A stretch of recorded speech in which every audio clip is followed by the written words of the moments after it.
Hi hello friends, మీరు చూస్తున్నారు middle class Mahesh. Andhra Pradesh రాజకీయాల్లో మరో కీలక పరిణామం చోటు చేసుకుంది.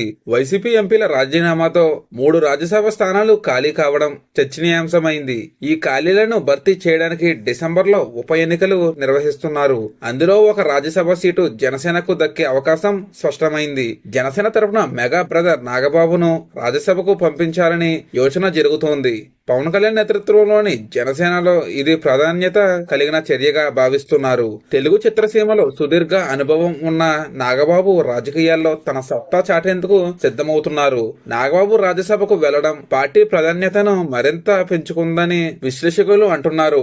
నాగబాబు పేరును ప్రకటించడం ద్వారా జనసేన చైతన్యాన్ని మరింత పెంచేందుకు ప్రయత్నిస్తోంది. ప్రస్తుతం సమీకరణల ప్రకారం కూటమి అనుకూలతలో నాగబాబు ఎన్నిక ఖాయమేనని అభిప్రాయం వ్యక్తమవుతోంది. రాజ్యసభలో జనసేనకు ప్రాతినిధ్యం అందించడం పార్టీ కోసం కీలక అడుగుగా నిలుస్తోంది. నాగబాబు ఎన్నిక ద్వారా యువతను ఆకర్షించే ప్రయత్నం జరుగుతుందని రాజకీయ వర్గాలు చెబుతున్నాయి. ఇది జనసేనకు రాజకీయంగా మరింత బలం చేకూర్చే అవకాశం కలిగించవచ్చు అని విశ్లేషకులు భావిస్తున్నారు. మరి ఇది ఫ్రెండ్స్ ఈ రోజు వీడియో. ఇటువంటి మరిన్ని ఇంట్రెస్టింగ్ విషయాలు ఎప్పటికప్పుడు నోటిఫికేషన్ పొందడం కోసం ఇప్పుడే మన ఛానల్ ని సబ్స్క్రైబ్ చేసుకోండి. Thank you friends.